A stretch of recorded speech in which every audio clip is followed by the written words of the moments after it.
Bueno, hola, ¿cómo están? Buenas tardes, bienvenidos a todos a este primer webinar de Interfaces Online.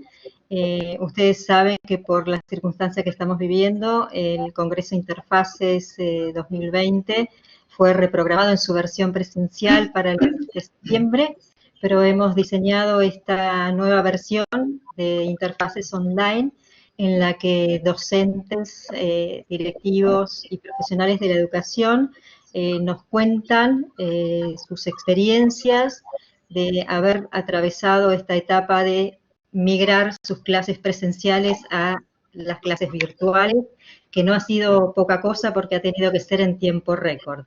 Hoy nos acompañan Claudio Gonzalo Peña. Claudio es director de la Escuela Dr. Vicente Zapata de Mendoza, de la ciudad de Mendoza, en la provincia de Mendoza. Gabriela Ocaño, que es docente de informática de primer año del Colegio Nacional de Buenos Aires, de la Ciudad Autónoma de Buenos Aires. Y Marcela Carrivale, que es docente de ciencias experimentales en el Instituto de Enseñanza Superior en Santa Fe. Sí, Marcela, después te pido por favor que expliques bien cómo es el nombre o la denominación de la institución a la que perteneces, ¿sí? Así nos queda claro en qué localidad está, porque sé que no está específicamente en la ciudad de Santa Fe, así que nos contás bien de qué se trata, ¿sí? Dónde están instalados y cómo es el público. Si les parece, me gustaría escuchar, en principio, a medida que vaya hablando cada uno, cómo es la institución en la que trabajan, qué tipo de público tienen, dónde están localizadas, porque eso es muy importante para entender no solamente cómo actuó la institución, sino cómo fue la respuesta de los docentes y de los estudiantes en lo referido a la capacidad tecnológica de cada uno, a las conexiones con Internet. No en todos los lugares es igual, no en todas las ciudades funciona de la misma manera, y por lo tanto, para cada localidad y para cada institución ha sido diferente ese trabajo. Si te parece, Claudio, ¿querés contarnos cómo fue todo este proceso, cuándo arrancó? Sabemos que fue muy de golpe, y cómo fue que ustedes reaccionaron, vos particularmente, que sos el director de esa institución. Contanos cuántos estudiantes tenés a cargo y cómo está constituida la institución, y después cómo avanzaron sobre este proceso tan complejo. Bueno, muy buenas tardes para todos. Buenas tardes a Marcela, María Elena y Andrea. Andrea era, ¿no? Sí. Gabriela. Gabriela, perdón. Bueno, les cuento. Nosotros, la escuela es una escuela que tiene 900 alumnos, está en Mendoza, capital. Empezamos la escuela en febrero, cuando empieza el año. Gabriel quería ver la otra imagen, la primera imagen. Quería mostrar una imagen. Esta imagen es cómo nos planificamos empezar en febrero del 2020, ¿sí? Donde planificamos trabajar una escuela creativa, innovadora e inclusiva, pero en forma presencial. A partir del 16 de marzo, que es cuando empieza toda la pandemia, tuvimos que reinventarnos, ¿no? Y voy a pasar a la segunda imagen, que habla de cómo esto es lo que tuvimos que reinventarnos como escuela, ¿no? ¿Por qué? Porque esta escuela presencial tuvimos que de un día para otro, si bien nosotros trabajamos mucho el tema de las nuevas tecnologías, tuvimos que reinventarnos. Para esto, ¿cómo nos manejamos? Primero que todo con WhatsApp. Es el primer medio que utilizamos porque era el más rápido, el que todos tenían, el más efectivo en cuanto a la retroalimentación, y de esa forma para que la escuela siguiera continuando. Por otro lado, utilizamos otras herramientas como Classroom, sobre todo, otras plataformas. Justo estábamos trabajando con una plataforma de matemática de la Universidad de Finlandia, que la conocimos justamente acá en Interfaces, y con todo eso continuamos tratando de que la escuela pudiera seguir adelante. Y sobre todo cumpliendo todos estos derechos, ¿no? Estos derechos de los alumnos, el derecho a la educación, el derecho al bienestar, sobre todo, y el derecho a la igualdad de oportunidades. Y acá es donde empezamos a tener algunos obstáculos, porque, bueno, no todos los alumnos tenían la misma forma de acceder, por ejemplo, a nivel de las redes sociales, o lo que es la conexión a Internet.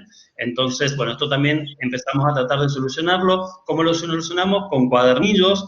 tratando de asistir al domicilio de los alumnos para poder de esa forma que todos siguieran trabajando.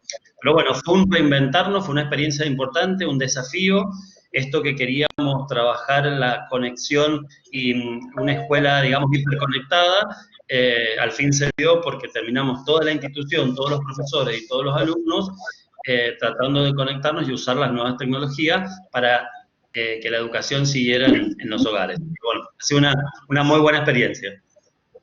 Y Claudio, te pregunto, desde lo metodológico, ¿vos hiciste reuniones o encuentros con los docentes previo al lanzamiento? ¿Te dio tiempo a hacer reuniones físicas en la institución o todo fue sobre la marcha, digamos, conectándote con ellos a través de las plataformas y demás? ¿Cómo fue la parte operativa, digamos, que fue tal vez la más compleja de todo esto?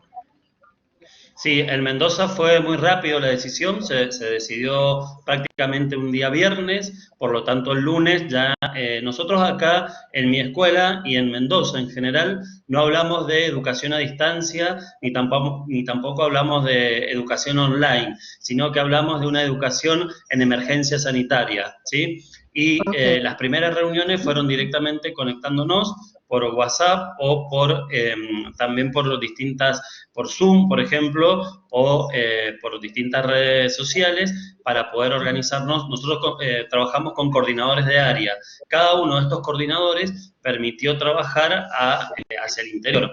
Estamos hablando de una escuela de 900 alumnos y de 300 profesores. Entonces teníamos que ser bastante rápido, pero por sobre todo yo creo que en la época de pandemia y en esto que estamos viviendo era importante la paciencia, la flexibilidad, la tranquilidad.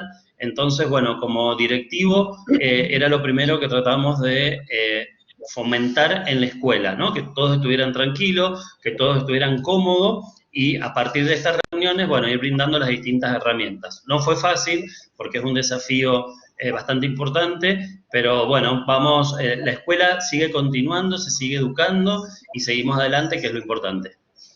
Perfecto. Gabriela, contanos cómo fue tu experiencia en el Colegio Nacional de Buenos Aires. Sabemos que sos docente de informática y que nos contabas en tu experiencia que los estudiantes tienen una orientación más a las ciencias sociales, o sea que sí, ya había casi una resistencia con la asignatura. ¿Cómo fue todo este proceso para vos? ¿Cómo actuó la institución? ¿Cómo fue, digamos, cómo fue el comportamiento comunitario, digamos, de toda la institución y de todos los actores centrales de este proceso, en tu caso? Bien, bueno, buenas tardes, ¿qué tal, María Elena? En nuestro caso, el colegio nos dio una herramienta de código abierto, nos proveyó del campus la herramienta Moodle, donde nos facilitaron la vida en el sentido que nos cargaron todas las aulas a todo el colegio. Estamos hablando de un colegio grande de 2.200 estudiantes. La dirección de sistemas, en conjunto con otras áreas, rectoría, vicerrectoría, generó las 300 más o menos aulas virtuales, donde ya cuando empezamos desde el día 1 teníamos todo a disposición, teníamos cargado a los estudiantes. Yo no los llegué a conocer, no los conozco físicamente, porque las clases arrancaron un miércoles con la bienvenida a los papás, con los cursos, con las nivelaciones de inglés, de deportes, y el lunes que arrancaban las clases presenciales, porque nosotros al ser un colegio de la UBA seguimos un poco el calendario de la UBA, y el lunes que arrancaban las clases presenciales fue cuando empezó el aislamiento. Así que tengo todavía la deuda de conocerlos físicamente, personalmente, mejor dicho. Pero bueno, tengo el contacto con ellos todos los días a través del campus, de este aula Moodle. Este aula tiene muchísimos recursos, muchísimas actividades para que nosotros les compartamos. Tenemos dentro del colegio, tanto la rectoría, planeamiento educativo, nos fueron acompañando en el sentido que no solo nos proveyeron de la herramienta, sino que nos proveyeron de un curso de capacitación súper intensivo y exhaustivo de todas las funcionalidades de la herramienta para que la aprendamos a usar a fondo. Hay un foro abierto donde todo el tiempo nos contestan las consultas. La verdad que en todo este lapso muy acompañados del lado de la institución. Del lado de los chicos, si bien el colegio es en Capital y es céntrico, digamos, a 50 metros de la Plaza de Mayo, los chicos vienen de todo Buenos Aires y Cava, porque hay 15 primeros años, durante todo séptimo grado los chicos hacen un curso de ingreso, y bueno, y entran 30 chicos aproximadamente por cada una de las aulas. Así que bueno, la brecha digital, lo que vos dijiste, no estamos exentos de esos, a pesar de estar a 50 metros de la Plaza de Mayo. Hay chicos que no están pudiendo cumplir del todo con las actividades, con las tareas, porque comparten computadora con muchísimos hermanitos o con los papás que trabajan en remoto, y todo eso como que hace que tengamos que, obviamente, que acompañar y que las fechas que sean más laxas. Nosotros, el área de planeamiento, nos determinó un planning de subida de material, o sea, por ejemplo, yo con mi materia informática subo material al aula los días miércoles. Ajá. Le subo material de consulta para que ellos miren, se interioricen en ciertos temas, les subo videos grabados por mí, tutoriales, pero también quiero que ellos sean generadores de contenido, así que siempre les subo una tarea los miércoles, como te decía, y la idea es que me la entreguen el domingo a más tardar. Así a mí me da tiempo para corregirlas, darles la retroalimentación. Pero viste la fecha, si no llegan al miércoles, obviamente, al domingo, perdón, obviamente las fechas se reprograman, o sea, no, lo que queremos es acompañar en toda esta etapa a los chicos que sigan aprendiendo. Ellos se adaptaron rapidísimo a la herramienta, creo que mucho mejor que algunos profesores, viste, porque al ser nativos digitales, o sea, enseguida se engancharon. Y la idea siempre es estar acompañándolos desde el foro. Hay un foro donde todo el tiempo ellos consultan y les contestamos, o por mail, o si no hay unas instancias de chat también semanales, donde me conecto con ellos, y ahí siempre desde el acompañamiento, desde qué tal la semana, o sea, salirme un poco del rol técnico de informática en sí, y estar más acompañando esto tan raro que les toca, que me decían, profe, queremos volver a nuestra vida normal, poder ir al colegio, poder tener recreo, y sí, estar, acompañar y decir, chicos, ya nos vamos a conocer, ya va a volver a ser todo como era antes. Y el otro día uno de los chicos decía, pero ustedes se quejan siempre, cuando iban al colegio seguro que no querían ir y querían vacaciones, y ahora que no vamos quieren ir al colegio. Y las chicas le decían, y bueno, somos así, los seres humanos siempre nos quejamos de todo lo que no tenemos. Así que bueno, se generan como espacios de encuentro agradables más allá de la materia, porque siempre la idea es estar y acompañarlos. Y te hago una consulta, Gabriela. ¿Ustedes tienen en esa plataforma Moodle la posibilidad de tener una clase sincrónica como si fuera una sala de Zoom en la que vos estés viendo a los chicos como nos estamos viendo ahora, o no, o solo lo tenés que hacer dentro de la plataforma? En este momento lo hacemos solamente dentro de la plataforma, o sea, en estos encuentros de chat. Hasta ahora nos hemos manejado de esa manera, todo queda registrado en la plataforma y la plataforma no tiene un espacio de encuentro sincrónico. Pero todo el tiempo el área de planeamiento educativo, así como las áreas técnicas, están viendo nuevas posibilidades, nuevas herramientas, así que seguramente pronto vamos a tener este tipo de alternativa. Yo lo trato de suplir generándome videitos y subiéndoles a los chicos los videos tutoriales a la plataforma, ya que si bien no es sincrónico, pero bueno, ellos lo pueden ver, me pueden escribir, o mismo en estas instancias de chat, les voy preguntando qué entendieron, les voy explicando las cosas que no entendieron, y se genera igual el vínculo, a pesar de no vernos, nos leemos, así que lo suplimos perfectamente hasta ahora. Perfecto. Marcela, contanos, que sabemos que has trabajado muy bien, de una manera muy interesante, estas asignaturas de ciencias experimentales, con todo lo que has logrado que los chicos hicieran en casa, que es el descubrimiento del universo cotidiano al que uno a veces deja pasar de largo, y es allí donde están casi todas las respuestas. Contanos cómo fue el proceso en tu institución y después un poquito más en profundidad estos casos en particular. Dale. Bueno, primero presentarme que tengo representación del Centro Educativo Jerárquicos en esta oportunidad. Y esta escuela, sí, María Elena, está por ahí viene la confusión de que la otra escuela Inmaculada, por ahí que en otras ocasiones he presentado algún trabajo, esa sí está a unos kilómetros. Pero en esta ocasión, el Centro Educativo Jerárquico sí está en la capital de Santa Fe. Y es una escuela que tiene su currículum basado en el aprendizaje basado en problemas y además fomenta, bueno, el mutualismo, ¿sí? Y de esta escuela, bueno, en esta escuela sí teníamos plataforma, pero desde sus inicios, que inició hace 2 años, se usaba más que nada como un soporte, digamos, como un recurso. De hecho, muchos profes, me incluyo, no la usábamos asiduamente, ¿sí? Pero bueno, esta fue una ventaja frente quizás a otras escuelas, a otras realidades, que bueno, ya teníamos el soporte digital armado. Pero bueno, faltaba todo el resto que era, como dijo Claudio, volver a armar y rediseñar, a ver cómo hacíamos para dar las clases, y yo en particular, bueno, doy física, fisicoquímica y química.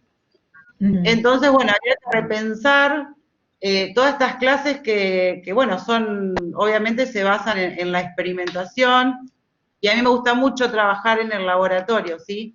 Uno siempre habitualmente piensa en esto de sorprender al alumno, digamos, y llevarlo a la reflexión, y en esta ocasión era, bueno, ¿cómo sorprenderlo? Porque el laboratorio, por ejemplo, no iba a estar disponible, ¿sí? Ahí fue cuando empezamos a trabajar con estas secuencias didácticas que trabajan un poco con esto del experimentar en casa. Y siguiendo un poco contando el trabajo, digamos, que llevó la escuela, la verdad que la escuela nos da un apoyo a nosotros los docentes incondicional, además está haciendo un trabajo para trabajar, para unir a las familias y mantener a las familias, que trabajemos todos en conjunto, ¿sí? Quiero un ambiente pedagógico también que esté trabajando con aquellos alumnos que, bueno, por ejemplo, presentan retardo en las entregas de trabajo, entonces para poder identificar cuáles son aquellos problemas o inconvenientes que pueden estar teniendo. Se está haciendo un trabajo que se puede hacer también en una escuela chica. Supongo que le pasa a Gabriela que quizás con 300 alumnos es mucho más complicado, ¿no?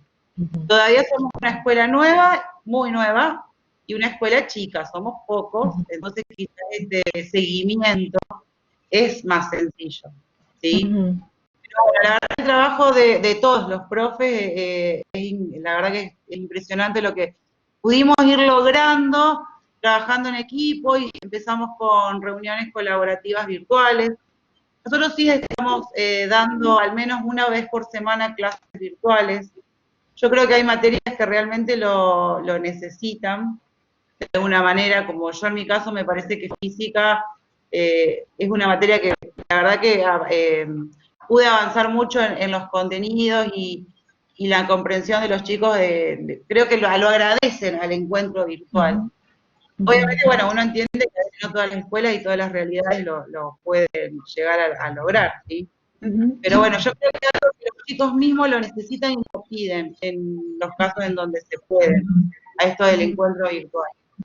Bueno, en cuanto al trabajo que vengo realizando con estos trabajos que presenté respecto a la experimentación en casa, tiene que ver un poco, Gaby, si querés ir poniendo las fotos mientras yo cuento un poco.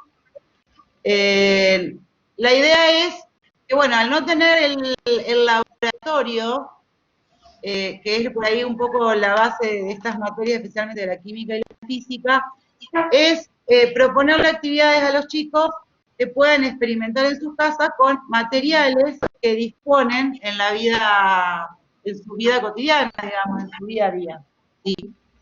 En este caso, esta foto que está mostrando Gaby es un trabajo de físico-química donde tenían que demostrar la anomalía del agua, digamos, los cambios de estado. ¿Querés pasar, Gaby? Las otras.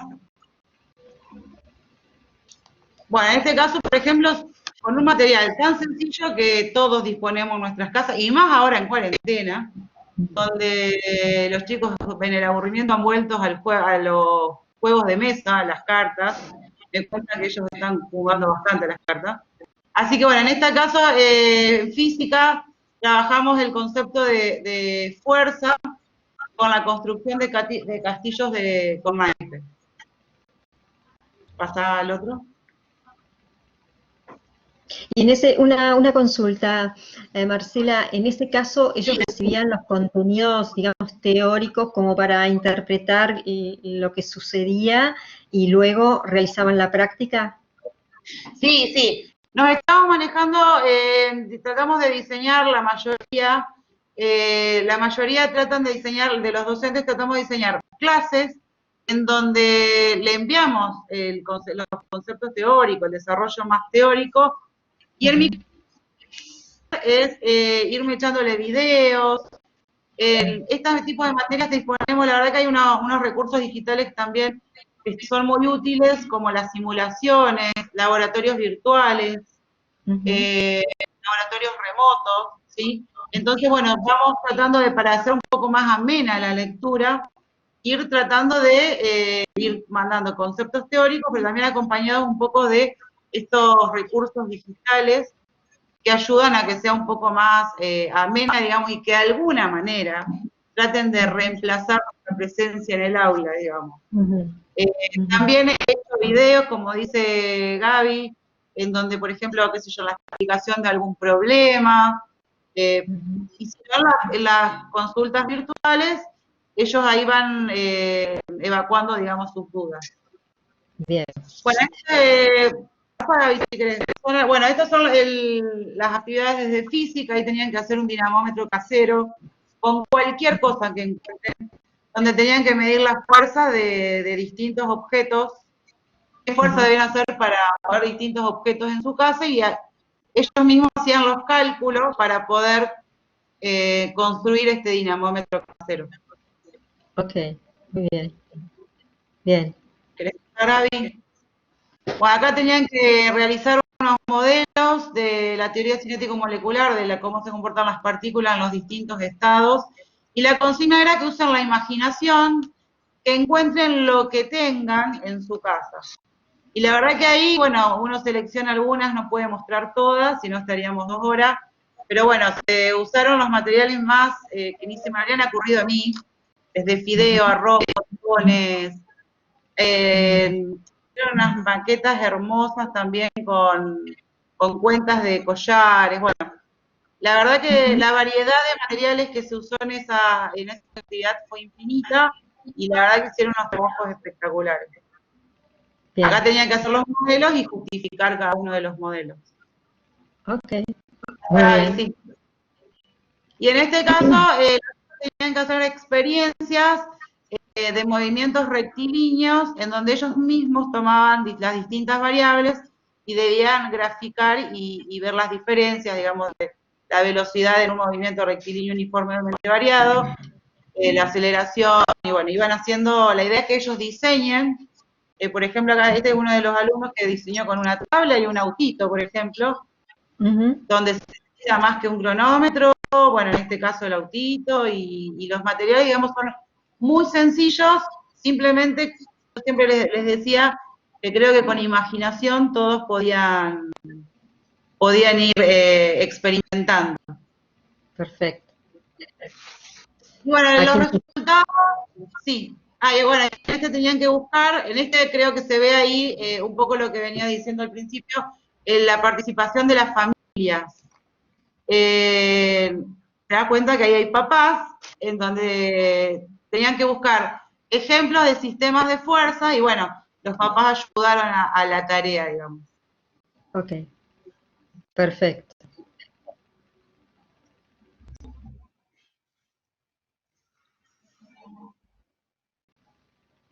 Bien, en función de las preguntas que nos van apareciendo en el chat,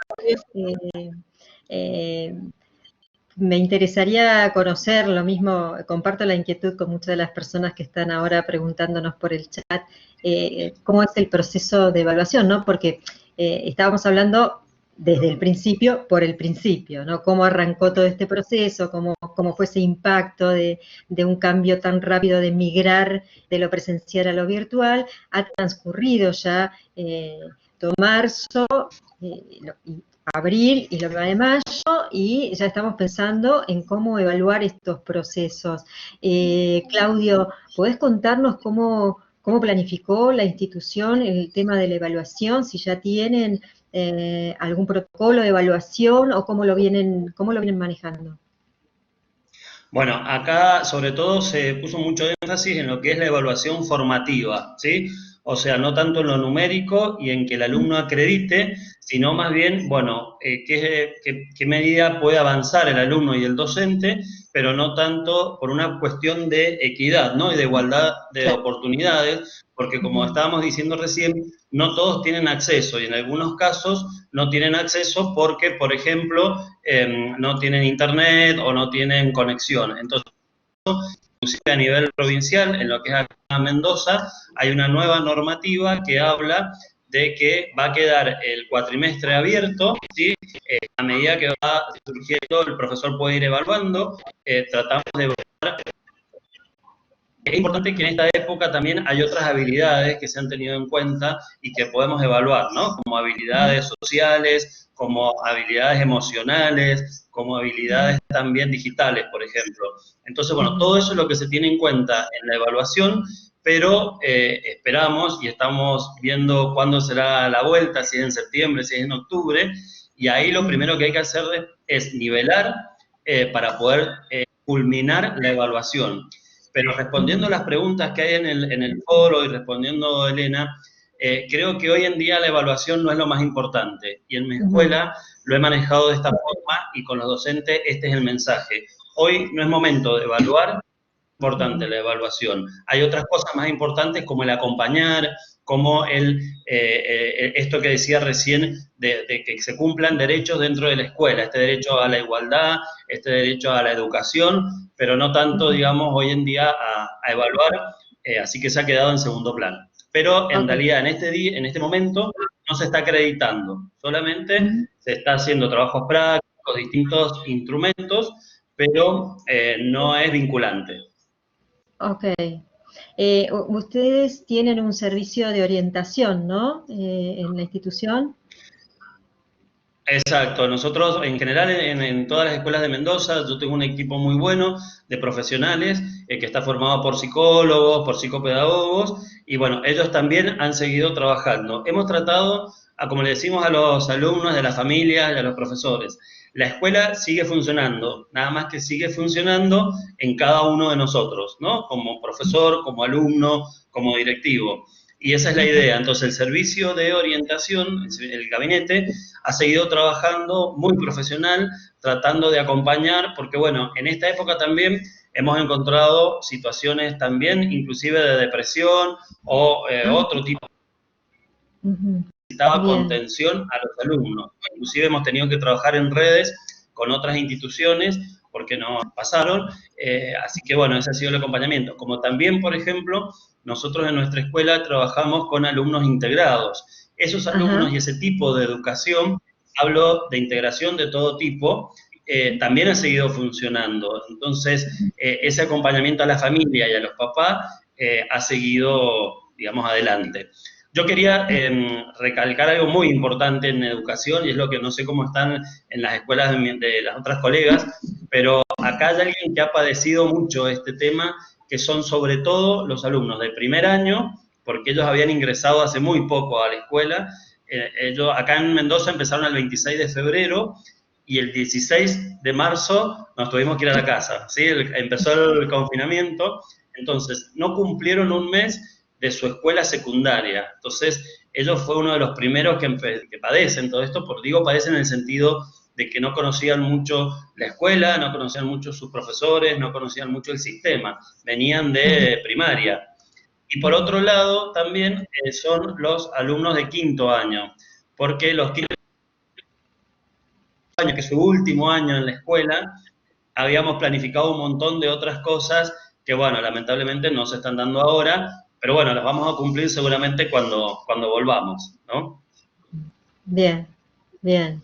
Gabriela, en tu caso, ¿cómo siguen el proceso de evaluación? ¿Tienen alguna alguna indicación, alguna instrucción de la institución o también está digamos, como en evaluación la evaluación, en estas circunstancias? No, es como comentó Claudio, se busca una evaluación formativa, o sea, yo les subo material, viste como te comentaba, los miércoles, les genero una tarea que me tienen que entregar porque necesito que ellos produzcan contenido para poder darles mi feedback, corregirlos, darles mi retroalimentación. Cuando ellos me pasan la tarea, me suben el contenido, yo lo corrijo, les doy este feedback. Pero no hay nota numérica, o sea, les pongo, se llama una escala, una rúbrica, una escala que puede llegar a ser un excelente, un muy bien, un volver a entregar, o ese tipo de calificación a la hora de evaluar. Y sí, los lineamientos los da el área de planeamiento de la escuela, pero sí que los lineamientos que manifiesta el ministro de Educación, digamos, desde acompañar, no es el momento de evaluar y menos numéricamente, más que nada por esto de la brecha digital, como te decía, hay estudiantes que comparten computadora, que no tienen un internet tan bueno, o hasta estudiantes. Yo les hago una encuesta al empezar el curso y estudiantes que vienen de muchas clases de escuelas distintas, de distintos lugares, y nunca habían tenido informática, por ejemplo. Entonces sería un poco desigual evaluarlos numéricamente cuando tengo a alguien con un bajo internet o compartiendo computadora con 5 hermanitos o que no tuvo informática anteriormente. Entonces prefiero que estén nivelados antes de hacer otro tipo de evaluaciones. Perfecto, pero sí tienen una devolución. Sí, una devolución. Ellos generalmente me suben el contenido, cada cual tiene su carpeta en Google Drive, una carpeta que yo tengo compartida con ellos. Ellos como entrega de la tarea me suben la dirección de la tarea en sí en el Google Drive, con lo cual yo entro y puedo generarles comentarios a medida que voy leyendo como para retroalimentar desde el Drive. Y por otro lado, desde Moodle, a la hora de evaluar la tarea, también tenés un espacio de retroalimentación donde haces toda la retroalimentación y le pones dentro de la escala que definiste, que las escalas las define cada docente. Un docente puede llegar a evaluar solamente entregó un término o no entregó, otro docente evaluar excelente, muy bien, bueno, distintos tipos de escalas. Le pones la calificación que hayas puesto dentro de la escala y le mandás la retroalimentación. Estoy teniendo algunos casos, o sea, yo tengo 30 estudiantes, por ejemplo, en el primero donde estoy, que no están pudiendo cumplir con la tarea o que no están pudiendo cumplir en fecha. Esos casos se hablan en particular con el tutor de la división para que el tutor lo vea con el niño, para ver si es por un tema que no tiene computadora, lo puede llegar a ver con los papás. Bueno, se articula toda esa red para que todos puedan aprender, que es en definitiva lo que queremos los profesores. Claro, claro. Y en tu caso, Marcela, ¿cómo es el sistema? Y similar a lo que contaron los chicos acá, Claudio y Gabriela, la idea, bueno, obviamente, yo creo que sí es importante la evaluación. Lo que no estamos haciendo en general, ninguno de los docentes, es acreditar, digamos, pero sí estamos evaluando todo este proceso que están viviendo. Y creo que lo rico de esta experiencia es que estamos evaluando muchas cosas que a veces en la presencialidad se nos pasan, digamos, que son estas habilidades, como dijo Claudio, que a veces no las tomamos en cuenta al momento de evaluar en la presencialidad. Y son muy valiosas, ¿sí?, en la formación de un alumno. Entonces, bueno, yo creo que como todo proceso tiene sus pros y sus contras. Yo creo que hay que quedarse con lo bueno de esto, y creo que tiene muchas cosas buenas. Primero que los docentes estamos aprendiendo un montón a la par de los chicos, a la par de nuestros alumnos, de nuestros estudiantes. Aquel docente que, qué sé yo, muchas veces no había tocado en su vida una plataforma o nada que se le parezca, de pronto hoy ya son expertos de las distintas plataformas que hay en las distintas escuelas.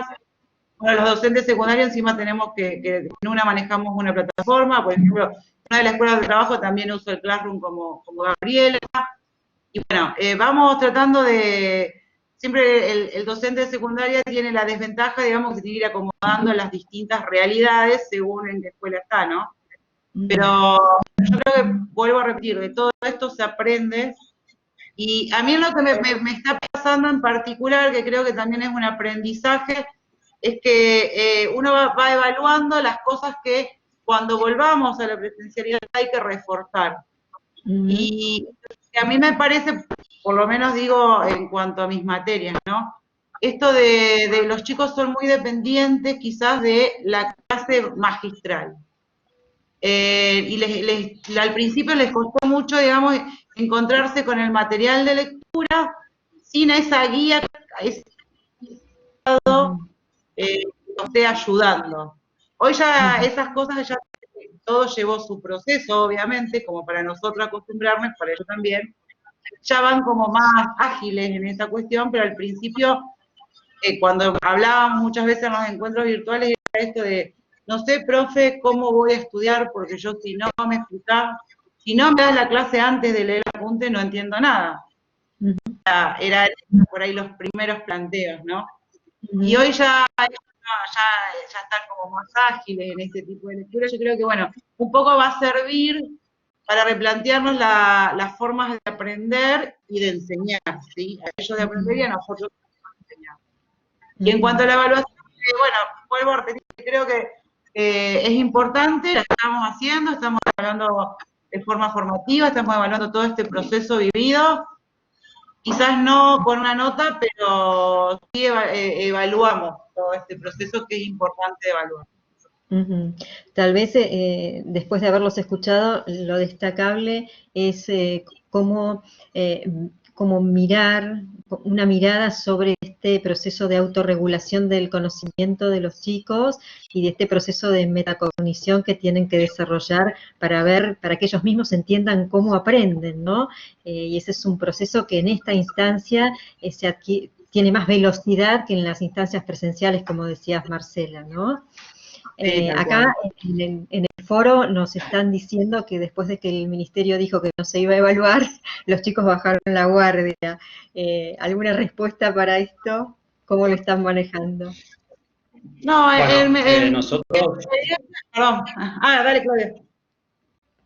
No, dale, primero las damas. Adelante. Dale. No, en mi experiencia la verdad que no tuvimos ese problema, digamos. Nosotros ya veníamos como diciéndoles que más allá de que se cierre o no la nota, que cierre o no el trimestre, iba a ser una evaluación, digamos, de todo este proceso transitado. No nos pasó en esta escuela en particular, en ninguna de las otras dos que trabajo, no hubo una baja no bajaron la guardia los chicos. No, bien, no fue mi experiencia, por lo menos.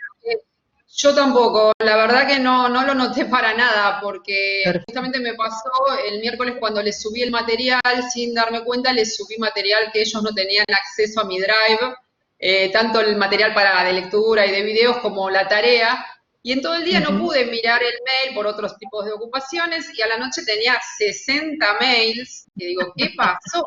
Eran los 30 chicos pidiéndome acceso al material de lectura y para hacer la tarea. No sé si será porque están en primer año, pero el mismo miércoles ya tenías los 60 mails pidiéndome, profe, compartime el material que me da acceso, prohibido el acceso. Así que no, en mi caso no bajaron para nada. Bien. Claudio, ¿ustedes? A nosotros sí, porque en Mendoza hubo toda una campaña mediática que a las escuelas y a los profesores no fue buena, ¿no? Porque era como que el mensaje era, bueno, no va a haber nota, no se va a evaluar, entonces prácticamente como que dejaba que no tenía valor lo que se hacía. Entonces, bueno, tuvimos que desde la escuela como implementar toda una campaña y mensajes diciendo todo lo contrario. A ver, si bien hay chicos que no tienen acceso y que no van a poder responder o trabajar en este momento de alguna forma, la evaluación sigue y, digamos, o sea, tiene valor todo lo que uno hace, ¿no? Aquel alumno que se está esforzando que va al día y que hace trabajo, todo eso tiene un valor y se está teniendo en cuenta. Ese fue el mensaje que tuvimos que nosotros salir a darle a los papás, a toda la familia y sobre todo a los alumnos para que siguieran adelante. Y bueno, lo hemos logrado.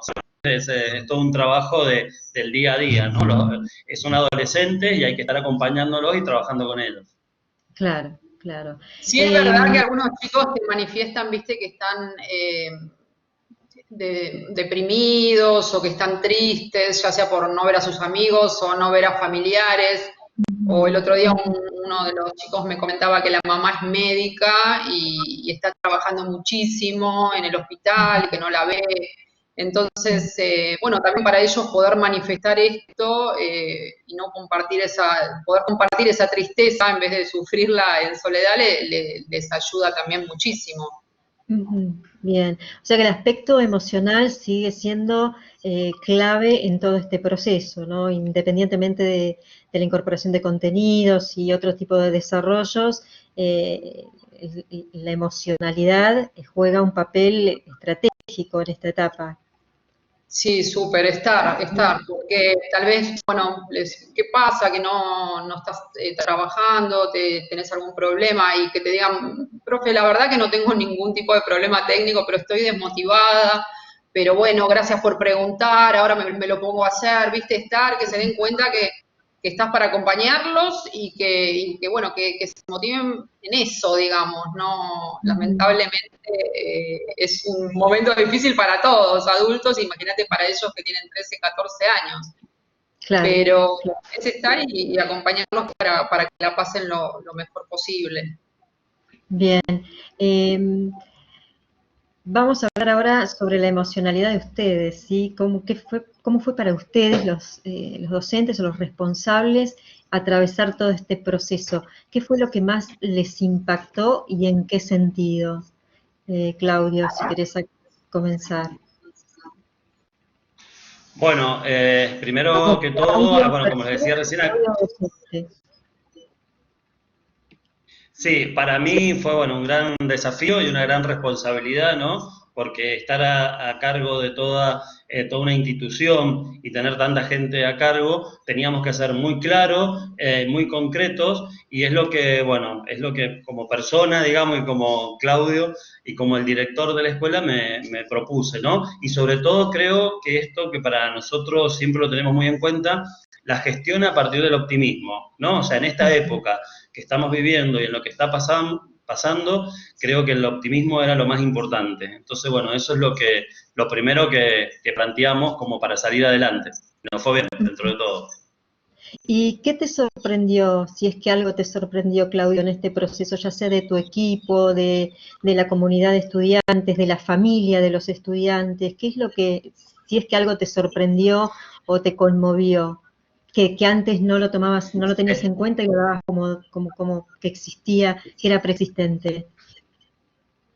Exacto. Bueno, primero que todo la adaptación y la respuesta a todo esto, ¿no? Y después algunas situaciones como muy cotidianas. Nosotros, bueno, les quería contar a todos, la escuela nuestra es de uno de los bachiller en artes visuales y artes audiovisuales.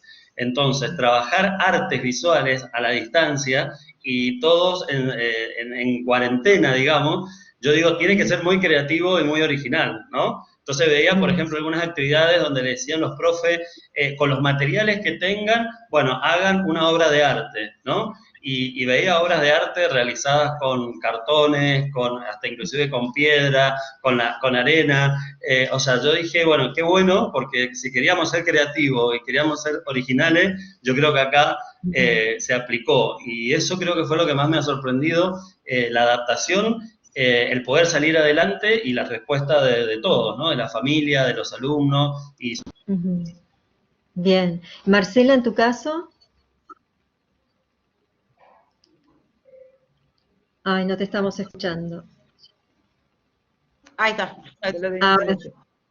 No, te decía que en lo emocional, digamos, como docente, bueno, el trabajo la verdad que es bastante arduo, nos lleva mucho trabajo, digamos, en pasar todo lo que teníamos organizado para la presencialidad a lo virtual.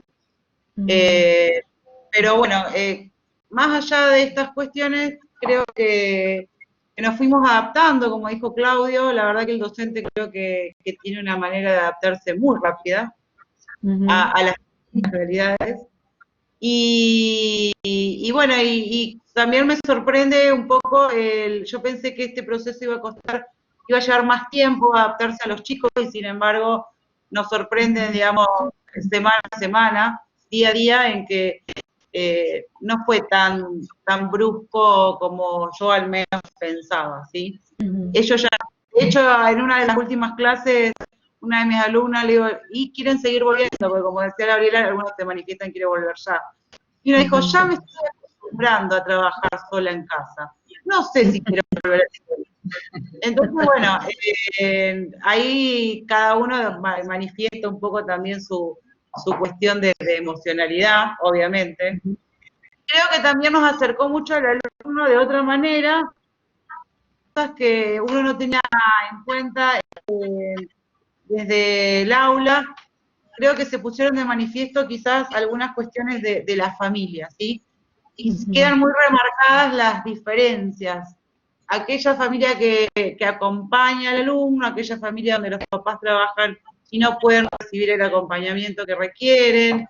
Creo que, bueno, de esta manera lo estamos quizás viendo más o se está poniendo más de manifiesto. Entonces, bueno, como dijo, uno trata de sobrellevar y de acompañar lo más que puede en las medidas que uno tiene, ¿sí? Y el seguimiento de cada uno de estos casos, porque como a nosotros nos pasa, que cada casa, digamos, tiene sus inconvenientes, su dinámica, ellos también, obviamente. Bueno, entonces hay que ir adaptándose y creo que lo vamos logrando. Lo mejor que por lo menos lo mejor que se puede. Claro, parecería que queda en este proceso evidenciado y visibilizado aquello que en la cotidianidad no vemos y quedamos por sentado, y como lo damos por sentado pasa a un segundo plano. Pero en esta circunstancia casi en algún momento hasta traumática en el inicio, quedan evidenciadas estas cuestiones que son realidades cotidianas, ¿no? y que no vemos o que quedan en un segundo plano. En tu caso, Gabriela, ¿cómo fue? En mi caso, bueno, me sentí muy acompañada por el colegio, por todos los lineamientos, como que dio unos lineamientos muy claros, ¿viste? Desde que tener el aula disponible. A ver, Gabriel, ¿querés mostrar más o menos el aula, como el aula virtual? Que te mandé unas fotitos. No sé si Gabriel las puede mostrar. Gabriel, ¿estás? Gabriel. Nada, o sea, como que el colegio fueron tan claras las pautas, el curso donde nos enseñó a usar la herramienta, que realmente por ese lado me sentí muy acompañada. Yo tenía anteriormente, hasta el año pasado, claro, yo tengo mi aula virtual donde el colegio me enseñó a cómo usarla, qué tipo de recursos, haber avanzado una más. Me dio los lineamientos de decirme, bueno, vos todas las semanas tenés que subir material, yo le subo 27 de abril, 4 de mayo, cada semana les subo material, siempre les mando una nota de voz diciéndoles, explicándoles qué es lo que les estoy subiendo, después alguna lectura, algunos videos, y finalmente la tarea, que es la que terminó evaluando y enviándoles la retroalimentación, y la instancia esa de chat semanal donde nos encontramos. Avanzaba una más, pero es básicamente lo mismo, o sea, esta es la de la semana, esta que estamos transitando ahora, los chicos están trabajando y están ahora produciendo la tarea 10, que es la de esta semana, y nos vamos a encontrar mañana, como siempre, a las 6:30, porque yo doy en el vespertino, en el turno vespertino en el Colegio Nacional de Buenos Aires, tiene los tres turnos, y yo doy en el vespertino, nos encontramos en el mismo horario de la clase, a charlar como si sería el espacio del aula física, pero en el espacio digital. Perfecto. Está bien, Gabriel. Lo que me da un poco de intriga, un poco con lo que vos comentabas, que los chicos tienen como un perfil de ciencias sociales y ya dentro de poquito arrancamos la parte de programación, que siempre les cuesta un poquito. O sea, nosotros aprendemos a programar primero por bloques y finalmente en código, y eso tal vez es lo que les cuesta un poquito más todavía. y él ver que va a ser todo un desafío cómo hacer para enseñarles a la distancia desde lo digital, digamos, desde la virtualidad. El año pasado también trabajé con una metodología que se llama ABP, o Aprendizaje Basado en Proyectos. Este año tampoco todavía la implementé, o sea, la idea es sí trabajar tanto ABP como programación, pero bueno, preferí que primero se nivelen hasta después empezar a implementar así como cosas más progreso o novedosas. Pero no, como que desde el acompañamiento, bien, un poco la intriga o la inquietud es en esto, en la programación, en cosas que sé que les cuesta un poquito más, como si se va a todavía a costarles más con esta nueva modalidad, o si va a ser lo mismo que en el aula física. Esa es un poco la duda que todavía no tengo resuelta, porque todavía no arranqué con ese tema, pero en breve ya la voy a dilucidar. Perfecto. Bien. Y las familias también acompañan muchísimo, perdón, María Elena, porque, bueno, en los trabajos prácticos todo el tiempo tenés algún análogo conocido, tenés algún inmigrante digital, qué les cuesta en la pandemia, qué los favoreció, y siempre te nombran así, mi abuelo que es análogo y no quiere aprender, y el celular, y te cuentan toda la historia, y que tuvo que ir al banco y se expuso a la pandemia por no saber usar el home banking, en cambio mi papá trabaja desde casa, bueno, y te cuentan todas sus historias familiares, que evidentemente es porque comparten la clase con la familia, si no, no te estarían contando todas esas experiencias que te manifiestan en las entregas. Bien, bien. Gabriela, y si vos tuvieras que decir o seleccionar algún aspecto de esta normalidad que estamos viviendo en este momento, que quisieras mantener si en algún momento todo vuelve a ser parecido a lo que era, ¿qué es lo que rescatarías? ¿Qué te gustaría? ¿Qué dirías? Esto sí que me lo llevo, que me lo quedo y que lo voy a seguir implementando, o que me gustaría que el sistema funcione incorporando esta cualidad, esta característica. ¿Cuál sería? No, el acompañamiento, el saber que estás no solamente físicamente en la hora de la clase, tal vez como antes, viste que ellos sabían que te tenían tal y tal día a tal hora, y después tal vez si algo les quedaba, hasta la próxima no te lo preguntaban. El que ellos ahora sepan que cuentan con vos, que te mandan un mensaje por el foro, que te mandan un mail, y que saben que vos estás, viste, que en la digitalidad estás. En cambio, en el aula física tal vez les quedaba algún tema y hasta la próxima clase no lo podían evacuar la duda, y ahora saben que cuentan con vos. También es más trabajo para nosotros, obviamente, porque no nos desenganchamos nunca. Pero eso creo que está bueno, que sepan que en la virtualidad o en lo digital, más que en la virtualidad, pueden contar con nosotros y estamos para asistirlos en cualquier problema que puedan llegar a tener. Ya no es necesario, tan necesario que nos vean físicamente nada más para eso. Bien, bárbaro. Acá hay una pregunta en el foro que me gustaría, Claudia, tal vez vos la puedas contestar. Es cómo, o si se han coordinado los docentes para no saturar a los chicos de tareas, y que fue algo que se comentó al principio de todo este proceso como comentario general, ¿no? Como que los chicos estaban saturados de tareas. ¿Hubo una coordinación o no? En tu caso en particular, en tu escuela.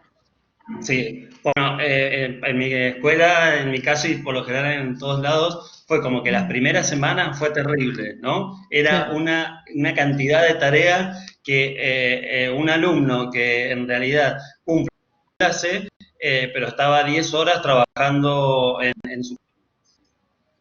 Ay, se corta. Lo que tuvimos que hacer es tratar de, a partir del... ¿Se corta? ¿Ahí se escucha? Ahí te escucho, sí. Perfecto. Lo que tuvimos que hacer nosotros es coordinar desde la escuela, por ejemplo, bueno, a qué periodicidad se enviaban tareas. Por ejemplo, cada 10 días, cada 15 días. Por esto mismo, el profesor daba muchas actividades y no equiparaba al horario de clase, ¿no? Un alumno que tiene una jornada de 5 horas de clase, la idea es que tuviera 5 horas trabajando. Y en algunos casos estaban todo el día haciendo tareas, Por lo tanto, tuvimos que como planificar por días estas tareas. Pero fue una contingencia en algún momento, esta saturación de tareas. Sí, al principio, sobre todo las primeras semanas, costó bastante. Sí, sí, sí. Perfecto. Marcela, en el caso de ustedes, ¿cómo fue? Y similar, como dice Claudio, la verdad que al principio sí fue todo un caos y bueno, después nos fuimos acomodando en jerárquicos en particular. La idea es que presentemos clases o temas, digamos, cada 15 días y entonces poder ir coordinando, digamos, para que justamente no tengan en todas las materias todos los trabajos, digamos, toda la semana, ¿sí? Claro. Así que bueno, de esa manera se fue como fraccionando de alguna manera el contenido para los chicos para que no pase esto que decía Claudio, que pasó en todas las escuelas. Claro. Pasó en todas las escuelas. Pero bueno, yo creo que es algo que, bueno, es algo que nos superó a todos, desde los docentes, etcétera, que bueno, se fue como solucionando o mitigando todos los inconvenientes en el transcurso de los días, ¿sí? Se hizo lo que se pudo y bueno, y así y después nos fuimos acomodando a esta realidad que ya vislumbrábamos que iba a ser larga. Entonces, bueno, de a poco nos fuimos acomodando. Pero sí, al principio fue un caos. Y los chicos realmente la padecieron. Sí, y los padres también, la familia también. Y los padres también. Porque, bueno, no sé, pero como madre y como docente, también es real eso. Ok, y a vos, Marcela, la pregunta que hacía antes y que respondió también Gabriela, ¿qué rescatarías de esto? ¿Qué quisieras que no se perdiera de esta etapa que estamos viviendo en proceso y que no sabemos cuándo va a terminar ni cómo va a terminar, pero que en algún momento volveremos a otra modalidad? ¿Qué rescatarías de este momento para que no se abandone, para que continúe en el proceso? Y en cuanto a lo emocional, creo que lo que no hay que abandonar es este vínculo que estamos teniendo todos los integrantes de las comunidades educativas con los alumnos, ¿sí? Este seguimiento que se está haciendo, yo creo que no tiene que terminar acá, creo que al contrario. Creo que quizás, como dije hace un rato, creo que son estas cosas que tenemos que ir aprendiendo de todo esto que está pasando, ¿sí? En cuanto a lo pedagógico, como te dije, creo que tenemos para aprender qué es lo que podemos cambiar, cómo podemos repensar nuestras prácticas docentes. Quizás acá se puso de manifiesto, creo que una de las chicas también, o alguien en el chat lo decía, esto de la falta de lectura, de los chicos acá se puso muy de manifiesto la falta de lectura de los alumnos. Esto de que ellos como alumnos tienen que empezar a ser un poco autodidactas, porque, y más que nada en los años más grandes, ¿no? En un tercero, cuarto, quinto, quizás se hace cada vez más necesario para que después la brecha secundaria universitaria no sea tan dura, ¿sí? Claro. Entonces creo que esto nos vendría bien empezar a replantearnos estas prácticas que a veces no por ahí. En la costumbre que estamos en la clase, damos nuestras clases y es verdad que estamos todo el día, o sea, ellos nos tienen ahí a disposición, digamos, para poder ser no solo una guía en la comprensión. Y bueno, y creo que como instituciones también hemos crecido un montón en cuanto a esto de trabajar de forma interdisciplinar, de trabajar con compañeros y entre compañeros, cómo podemos sobrellevar esto. Creo que en la mayoría de las escuelas, o casi todas, creo que se vio bastante este fenómeno, digamos, de unión entre compañeros. Lo colaborativo. Claro, el trabajo colaborativo. Y por ahí, como decían las escuelas secundarias, por ahí al no vernos, a veces pasa que al no vernos entre todos, no lo podemos lograr. Y bueno, en esta instancia creo que esta virtualidad nos permite esto. Y bueno, y como para cerrar, creo que también lo que hay que tener en cuenta es no abandonar el uso de las TICs, ¿sí? Ya que tuvimos esta oportunidad de que todos la aprendimos a usar, creo que tenemos que llevarla como un recurso al aula, pero siempre. No digamos, para seguir dando clases virtual toda la vida, pero para usarlo sí como un recurso. Yo creo que son ricas como un recurso para las clases diarias, para nuestras prácticas. Bien, muy bien. Claudio, ¿vos qué rescatarías de todo este proceso? ¿Qué quisieras que no se abandonara cuando en algún momento se vuelva a algún tipo de normalidad, como se dice ahora, que no será la de antes? Pero ¿qué rescatarías? ¿Qué dirías? Esto lo vamos a mantener, aunque volvamos a otro tipo de normalidad.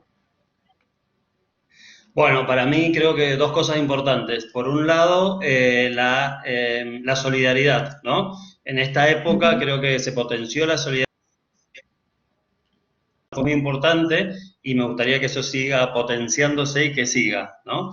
Y por otro lado, la creatividad también. Yo creo que he visto clases, vuelvo a repetir, de docentes que fueron muy creativos, como por ejemplo un profesor de lengua dando lengua por Instagram o con TikTok. O sea, yo dije, bueno, qué bueno esto, porque es lo que necesitamos. Y él logró atraer a sus alumnos. Por ahí habían en el chat recién dos cosas que quería destacar. Sí. Uno, el tema de las clases atractivas. Yo creo que es muy importante las clases atractivas. Vuelvo a repetir, este docente que fue creativo y trabajó lengua a partir de el TikTok y de Instagram. Yo creo que, y por otro lado también, ahí hablan del tema de la saturación de las tareas. Una sugerencia o una recomendación que nos resultó mucho a nosotros después de tantos días, a los primeros días, dijimos en una semana, esta semana nadie manda tareas y esta semana no se hace nada, porque también necesitamos este descanso, ¿no? Tanto para la familia, para los alumnos y para los docentes. Entonces, a nivel institucional quedó como prescripto que esa semana nadie enviaba tareas ni nada, porque, bueno, lo necesitábamos. Y, bueno, causó, digamos, un buen mensaje para todos, no cayó mal y lo pudimos hacer, que es importante. Bien. Sí, nosotros, al igual que Claudio, luego de 7 semanas de arduo trabajo, de esfuerzo, tanto de docentes, familias y estudiantes, la semana que viene no vamos a subir material a las aulas para que los chicos, por un lado, se pongan al día, los que vienen un poquito más demorados, y para que los profes también terminemos de corregir todo y de dar retroalimentación de toda la tarea. Y como, bueno, como decían los chicos también, nosotros si bien teníamos días fijos de subida por materia, nos pusimos de acuerdo con los distintos profes de informática, hacemos estas sesiones tipo Zoom por una herramienta que se llama Jitsi, por lo general los fines de semana, y nos ponemos de acuerdo, generamos un drive compartido entre los profes y nos ponemos de acuerdo en qué temas aproximadamente vamos a dar. Obviamente cada cual le pone sus matices o sabores, no es que todos damos lo mismo, pero como para que todas las cátedras, son 15 cátedras de primero, como para que todas las cátedras más o menos vayan siguiendo el mismo ritmo. Bien, perfecto. Bien, solamente una reflexión final de cada una para todos quienes nos están escuchando, que así vamos cerrando el webinar y vamos tomando nota de todo lo que nos están escribiendo en el chat para las próximas charlas. Va a haber próximas charlas, en 15 días va a estar el segundo webinar, ya lo vamos a anunciar, pero sí me gustaría escuchar de ustedes una reflexión final o aquello que les gustaría que quienes están presenciando la charla se llevaran, ¿sí? De ustedes, de esta experiencia tan contundente que fue esto de migrar de lo presencial a lo virtual. No, yo por un lado... Ah, bueno, perdón. Perdón. Marcela, ¿querés arrancar? No se escucha. No se escucha. Dale, Gaby, porque no se escucha. Bueno, bueno, dale, te cuento. No, que para terminar la unidad 1, que se llama Sociedad de la Información, bueno, me fijé en el blog del año pasado a ver el trabajo práctico que les había dado, qué sé yo, y cuando lo reviso, la última de las preguntas decía, ¿cómo te imaginás la escuela dentro de 50 años? Esta pregunta es pura imaginación.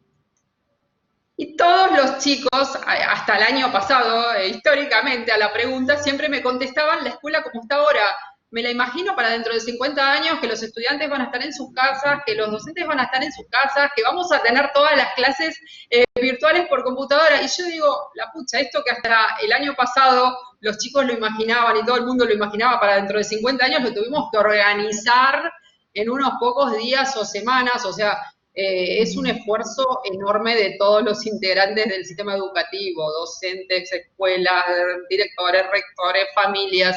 ¿Y cómo lo logramos? Obviamente todo va a ser perfectible, no porque tendremos 1001 errores, porque lo tuvimos que sacar rapidísimo, todo es perfectible, pero el estar ya trabajando de esta manera, que los chicos estén trabajando de esta manera, cuando es algo que antes lo veíamos como algo súper a futuro, o sea, realidad virtual, ciencia ficción, es para, no sé, darnos un aplauso enorme a todos los integrantes del sistema educativo que lo vamos haciendo muy bien, estamos bien y bueno, obviamente podemos mejorar, pero un aplauso para nosotros.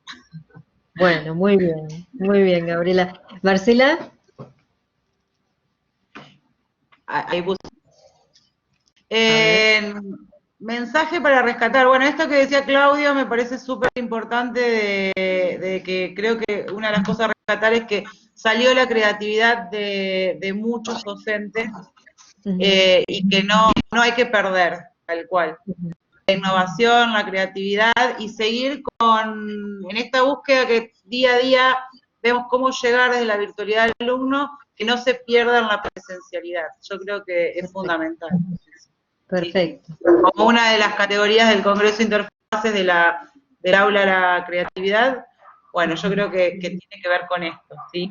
Claro, claro. De hecho, la creatividad se trata precisamente del manejo de las limitaciones, ¿no? Cuanto más soluciones uno puede resolver con la mayor cantidad de limitaciones, y creo que este es un clarísimo ejemplo de cómo expandir la creatividad, y creo que es lo que está haciendo la comunidad educativa. Claudio, en tu caso, ¿cómo quisieras cerrar tu participación en el foro? Bueno, tomar como esta etapa, como una etapa de aprendizaje, sobre todo, creo que ha sido un muy buen áulicas y nuestra forma... ¿Se escucha? Ahora sí. Ahora sí. Bueno, vuelvo a repetir, como una etapa de aprendizaje, de mucho aprendizaje, de resignificar nuestras prácticas áulicas y bueno, de estar juntos de otra forma, ¿no? Yo creo que eso es lo que ha quedado y se ha evidenciado. Y bueno, extrañamos estar en este momento en mayo en el Interfase allá en Buenos Aires, pero bueno, esperemos que sea pronto y que estemos ahí. Bien. Bueno, yo quería agradecerles, por supuesto, a los tres por la participación. Estamos muy felices de que se hayan sumado a la versión online de Interfaces. Y quiero invitar a todos los docentes que nos están escuchando a que participen, así podemos invitarlos a este tipo de webinars y de conferencias, así vamos conociendo las experiencias de todos y nos nutrimos entre todos. Allí la página para que puedan registrarse es Interfaces Online. Y bueno, una vez más, muchísimas gracias a todos los que están como participantes, como espectadores, y muchísimas gracias Claudio, muchísimas gracias Gabriela, muchísimas gracias Marcela. Los felicito a todos por el enorme trabajo que están haciendo, por la dedicación. Leía, Gabriela, en tu relato, estoy 7/24 conectada todos los días, las 24 horas, tratando de que los alumnos sientan que yo estoy presente y que los estoy acompañando, y la verdad que me pareció fantástico. Así que, bueno, muchas gracias. Gracias a los tres nuevamente. Gracias a vos, María Elena, y a la UP, en tu nombre, por la invitación. Muchísimas gracias. De nada. Chao. Bueno, muchas gracias. Gracias a Dios, gracias a la universidad que siempre son tan amables. Chao. Gracias. Chao, chao. Gracias a Gabriel también por la asistencia técnica. Tal cual, a Gabriel también. Y al resto también les quiero contar que vamos a seguir haciendo estos webinars. El próximo va a ser dentro de 15 días, en 2 miércoles, ¿sí? Así que los vamos a comunicar y los vamos a invitar. Saludos a todos, gracias por estar.